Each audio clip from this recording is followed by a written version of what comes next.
नमस्कार दोस्तों, स्वागत है आपका स्टडी ग्लोस पे। देखिए, एक जो ये वार चल रहा है रशिया और यूक्रेन के बीच में, अब इस वार के बीच में जो मॉन्ट्रियक्स कन्वेंशन है उससे रिलेटेड बहुत से आर्टिकल रिसेंटली पब्लिश हुए हैं। यहाँ पर आप देख सकते हैं, ये आर्टिकल है CNN का। How a 1936 treaty could force Turkey to take sides in the Ukrainian war. तो इस तरह के आर्टिकल पब्लिश हुए हैं और कुछ स्ट्रेटेजिक जो पर्सन हैं वो ये भी कहते हैं कि इस कन्वेंशन से टर्की जो है वो रूस के लिए एक मुसीबत बन सकता है। मतलब ये जो वार चल रही है इसमें रूस की जो पावर है उसे कमज़ोर कर सकता है। इस वीडियो में हम इस मॉन्ट्रियक्स कन्वेंशन को समझेंगे, प्रेजेंट टाइम पे इससे रिलेटेड जो न्यूज़ चल रही है उसे भी जानेंगे और कैसे ये रूस की पावर को कमज़ोर कर सकता है वो भी जानेंगे। बहुत कुछ जानेंगे इस वीडियो में। इसे प्रेजेंट करता हूं मैं, मेरा नाम है सौरभ स्वामी। यदि आपको इस लेक्चर की PDF चाहिए तो आप @सौरभ स्वामी 26 सर्च करके टेलीग्राम पे इस टेलीग्राम चैनल को ज्वाइन कर सकते हैं, जहां पे आपको PDF मिलेगी और पर्टिकुलर जो वीडियो है उसका नोटिफिकेशन भी ज़रूर मिलेगा। स्टडी ग्लोस के मोबाइल एप्लीकेशन पर UPSC पर्सपेक्टिव से काफ़ी इंपॉर्टेंट कोर्सेज अवेलेबल हैं, तो आप यहाँ पर रेफरल कोड को यूज़ करके डायरेक्ट डिस्काउंट पा सकते हैं। और प्रीलिम्स जो कोर्स है वो भी हमारा आने वाला है, उसे भी आप ज्वाइन कर सकते हैं। तो काफ़ी इंपॉर्टेंट कोर्सेज जो है वो अवेलेबल है, काफ़ी मिनिमल प्राइस में आप उनकी एक्सेस ले सकते हैं। यदि आपको ये वीडियो अच्छा लगे तो इसे लाइक करें, शेयर करें और सब्सक्राइब कीजिए। एक क्वेश्चन काफ़ी इंपॉर्टेंट है, उसका राइट आंसर आपको कमेंट बॉक्स में ज़रूर लिखना है। मलक्का जो स्टेट है, मलक्का जो जल डमरू मध्य है, ये किन दो वाटर बॉडीज़ को जोड़ता है? ऑप्शन आपके सामने है। सही उत्तर आपको इसका वीडियो के एंड में ज़रूर मिलेगा। राइट आंसर इसका आप कमेंट बॉक्स में लिखने की ज़रूर कोशिश करें। सबसे पहले ये जो स्टेट है उसकी परिभाषा को समझते हैं। देखिए, ये जो जल डमरू मध्य है, स्टेट मतलब एक ऐसी चीज़ होती है जो दो वाटर बॉडीज़ को जोड़ती है। A strait is a narrow channel of the sea joining two larger bodies of water. दो छोटे ओशियंस को जोड़ने के लिए जो लैंड के पास से संकरा एक जो रास्ता होता है उसे जल डमरू मध्य कहा जाता है। डमरू के आकार का ये होता है, आप यहाँ पर देख सकते हैं, ये डमरू के आकार का कुछ दिखाई देता है। इसे हिंदी भाषा में जल डमरू मध्य कहा जाता है और इंग्लिश में इसे स्टेट कहा जाता है। तो ये है स्टेट की छोटी परिभाषा। अब देखिए, प्रेजेंट टाइम पे जो चल रहा है उसे लोकेशन वाइज हम समझते हैं। ये रशिया है, यहाँ पर ये यूक्रेन है, ये क्रीमिया जो एनेक्स कर लिया है रशिया ने, और इस पार्ट में बहुत ज़्यादा जो अग्रेशन है रशिया का बढ़ चुका है यूक्रेन के ईस्टर्न पार्ट में। और ये यहाँ पर है ब्लैक सी, और यहाँ पर आपको नीचे देखने को मिलेगा टर्की। अब देखिए, टर्की जो है इस ब्लैक सी को कंट्रोल करता है। ब्लैक सी का मतलब पानी को कंट्रोल नहीं करता, पानी में से कौन सी चीज़ें जा रही है, कौन से जहाज जा रहे हैं, कौन सी वारशिप जा रही हैं, उन्हें कंट्रोल करता है। ये टर्की के अंडर आता है। ये क्यों आता है वो हम आगे समझेंगे। मॉन्ट्रियक्स कन्वेंशन जो है पूरा इसी के ऊपर आधारित है। लेकिन यहाँ पर आप ये चीज़ जानिए कि कुछ न्यूज़ आर्टिकल में ये बताया गया है कि रशिया जो है अपने वारशिप जो ब्लैक सी में मौजूद है वहाँ से यूक्रेन के ऊपर जो मिसाइलें हैं वो लॉन्च कर रहा है। ऐसे आर्टिकल आए हैं, मैं आपको आर्टिकल भी दिखाना चाहूँगा। ये आप देख सकते हैं, यहाँ पर वायोन का आर्टिकल है। Russia launches missiles from Black Sea as intense fighting continuous. और देखिए, यहाँ पर ये जो ब्लैक सी है इसलिए इंपॉर्टेंट हो जाता है रशिया के लिए। अब टर्की इसके ऊपर कंट्रोल करता है, तो एक जो नियम है वो आप ये समझिए कि यदि ये जो पड़ोसी देश हैं जैसे रोमानिया, बुल्गारिया, जॉर्जिया, इन देशों को अपनी वारशिप, रशिया, यूक्रेन भी इसमें शामिल हैं, इनको यदि अपनी वारशिप यहाँ पर रखनी है युद्ध के दौरान, या फिर वारशिप यहाँ से गुजारनी है इस ब्लैक सी से, तो इन्हें 8 दिन पहले नोटिस भेजना पड़ता है टर्की को। और इन पड़ोसी देशों के अलावा जो अपनी टेरिटरी ब्लैक सी से साझा नहीं करते हैं, उनके अलावा जैसे इंडिया हुआ, USA हुआ, साउथ अफ्रीका हुआ, कोई भी देश हो सकता है, उसे यदि अपनी वारशिप या फिर कोई जहाज टर्की के इस ब्लैक सी कंट्रोलेशन से गुजारना है तो उसे 16 दिन पहले नोटिस देना पड़ता है टर्की को। अब देखिए, इस ब्लैक सी में दो जल डमरू मध्य बने हुए हैं, एक है बॉस्फोरस और दूसरा है डार्डानेल्स। ये दोनों जो स्टेट है यहाँ से इन जहाज़ों को गुजरना होता है टर्की के अनुमति लेकर, टर्की की जो अनुमति है उसे लेकर इन दोनों जल डमरू मध्यों से ये जो वारशिप है वो गुजरती है और अपने देश में पहुँचती है, या फिर जो मालवाहक जहाज़ है वो भी इन्हीं दोनों स्टेट से गुजरते हैं। तो प्रेजेंट टाइम पे इन दोनों स्टेट के ऊपर काफ़ी आर्टिकल जो है पब्लिश हुए हैं कि टर्की जो है इन्हें बंद कर सकता है रशिया के लिए, जिससे रशिया की पावर जो है ब्लैक सी में कमजोर हो जाएगी और इस वार के ऊपर काफ़ी इफेक्ट पड़ेगा।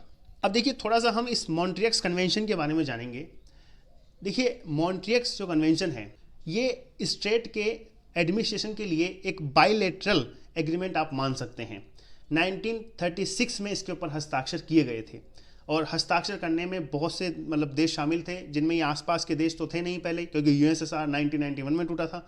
तो सोवियत संघ, यूरोप के कुछ देश और भी यूएसए, बहुत से जो कंट्रीज हैं वो शामिल थी और 1936 में इसके ऊपर हस्ताक्षर किए गए थे, सिग्नेचर किए गए थे। ये जो मॉन्ट्रियक्स कन्वेंशन है ये टर्की को बॉस्फोरस और डार्डानेल्स जो स्टेट हैं उनके ऊपर कंट्रोल करने का अधिकार देता है। इसके तहत टर्की को युद्ध की स्थिति में, वार की सिचुएशन में जो नेवल शिप हैं, जो नेवल वारशिप हैं, उनके आवागमन को विनियमित करने या फिर इस संघर्ष के दौरान उन वारशिप्स को रोकने का जो राइट है वो टर्की के पास ये जो मॉन्ट्रियक्स कन्वेंशन है वो रखता है। तो ये बेसिक जानकारी आप मान सकते हैं। अब देखिए सबसे बड़ी बात ये है कि इस कन्वेंशन के तहत जो है टर्की दो जल डमरू मध्य के माध्यम से मेडिटेरेनियन सी और ब्लैक सी जो है उनके बीच में जो वारशिप है उनकी आवाजाही को कंट्रोल कर सकता है, सीमित कर सकता है। हालांकि ब्लैक सी की सीमा से लगे देशों को इस कन्वेंशन के तहत कुछ विशेषाधिकार प्राप्त है, जिससे टर्की की पावर जो है थोड़ी सी कमजोर होती है और यदि ऑब्जेक्शन होता है रशिया की तरफ से तो इन्हीं के रूल्स के तहत होगा। आर्टिकल 19 है इस ट्रीटी का, वो हम आगे डिस्कस करेंगे। तो आसपास के जो देश हैं वो हो सकता है टर्की की इस पावर को कमजोर कर सकते हैं, लेकिन कहीं ना कहीं इस ब्लैक सी के ऊपर कंट्रोल करने के लिए टर्की जो है वास्तव में काफ़ी मजबूत देश आप मान सकते हैं। और ये जो बॉस्फोरस और डार्डेनेल्स स्टेट हैं इन्हें टर्किश स्टेट और ब्लैक सी स्टेट के नाम से भी जाना जाता है। और ये जो है ये मरमारा सागर, जो मरमारा ओशियन है उसके माध्यम से एजियन सागर और ब्लैक सी को जोड़ता है। ये एकमात्र जलमार्ग है जिसके माध्यम से ब्लैक सी जो है, ब्लैक सी का जो बंदरगाह है वो भूमध्य सागर तक पहुंच सकता है, मेडिटेरियन सी तक पहुंच सकता है। टर्की जो देश है वो इस पूरे मामले में काफ़ी सिग्निफिकेंट देश आप मान सकते हैं। अब देखिए इसका एक मैप आप और समझिए। यहाँ पर ये दोनों स्टेट जो है वो मौजूद है, ये बॉस्फोरस है, ये डार्डेनेल्स है। ये एजियन सी है, एजियन सी से फिर वारशिप है या फिर मालवाहक जहाज है वो मेडिटेरियन सी से जुड़ सकते हैं और ये यहाँ पर ब्लैक सी मौजूद है ही। यहाँ से इस तरह से ये रूट पूरा बनता है। और टर्की की लैंड पर इस्तांबुल की जो बॉर्डर है उसके आसपास में ये सी ऑफ मरमरा आपको देखने को मिलता है। अब कोई जहाज जो है वो पहले इधर सी ऑफ मरमरा में आएगा, उसके बाद वो एजियन सी में जाएगा और फिर वो मेडिटेरियन सी में जाएगा, उसके बाद वो आगे बढ़ेगा। तो इस वजह से टर्की के पास इसका काफ़ी अच्छा कंट्रोल आप मान सकते हैं।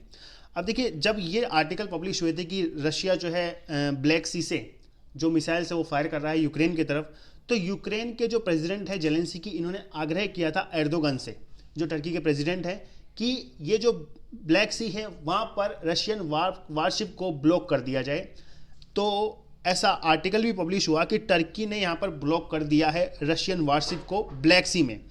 और जब ये न्यूज़ सामने आई तो इसे काफ़ी ज़्यादा हाईलाइट भी किया गया था। जेलेंस्की ने दरअसल इसके ऊपर पूरा ट्वीट भी लिखा था, यहाँ पे आप देख सकते हैं, I thank my friend president of Turkey Erdogan and the people of Turkey for their strong support, ban on the passage of warship in the Black Sea and significant military and humanitarian support for Ukraine are extremely important today.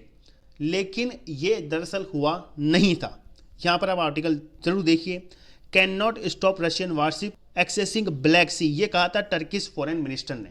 मतलब Zelensky और Erdogan के बीच में केवल एक बातचीत चली थी कि इसे आप बंद कर दीजिए, लेकिन बाद में इन्होंने ट्वीट भी किया था। लेकिन जो आर्टिकल पब्लिश हुआ है उसके आधार पर आप यहाँ मान सकते हैं कि अभी तक यहाँ पर रशियन वारशिप्स को ब्लॉक नहीं किया गया है। लेकिन एक स्टेटमेंट काफ़ी इंपॉर्टेंट हो जाता है इसी दौरान में। टर्की के जो विदेश मंत्री हैं मevlut कावुसोग्लू, इन्होंने रविवार को ये कहा कि यूक्रेन की ये जो स्थिति है अब ये वार कंडीशन बन गई है। अब एक डिसीजन अंकारा के पास ऐसा है मॉन्ट्रियस कन्वेंशन के तहत, जो यदि सक्रिय हो जाता है तो रशियन जो वारशिप है उन्हें बॉस्फोरस और डार्डेनेल्स जो स्टेट है उनके माध्यम से काला सागर जो ब्लैक सी है उसमें प्रवेश करने पर प्रतिबंधित कर सकता है, रेस्ट्रिक्शन लगा सकता है। ये स्टेटमेंट जब आया संडे को, तब ये न्यूज़ काफ़ी आर्टिकल पब्लिश हुए थे कि अब हो सकता है टर्की ये स्टेप ले ले। लेकिन देखना होगा कि ये स्टेप लिया जाता है या फिर नहीं लिया जाता, क्योंकि अभी तक तो ऐसा कोई सिचुएशन बनी नहीं है। ये दोनों स्टेट क्यों इंपॉर्टेंट हैं? यहाँ पर 3 मिलियन बैरल से अधिक का तेल दैनिक जो ग्लोबल आपूर्ति है उसका लगभग 30% जो ज़्यादातर रूस, अजरबैजान और कजाकिस्तान से उत्पादित होता है, हर दिन इस जलमार्ग से होकर गुजरता है। ये जो मार्ग है पूरा, ये काला सागर तट से यूरोप और बाकी दुनिया में बड़ी मात्रा में जो लोहा है, जो इस्पात है, जो एग्रीकल्चर प्रोडक्ट्स हैं, उनको भेजता है। तो इस वजह से काफ़ी इम्पोर्टेंट ये जलमार्ग आप मान सकते हैं, नॉट इवन रशिया के लिए, नॉट इवन यूरोप के लिए, पूरे वर्ल्ड के लिए।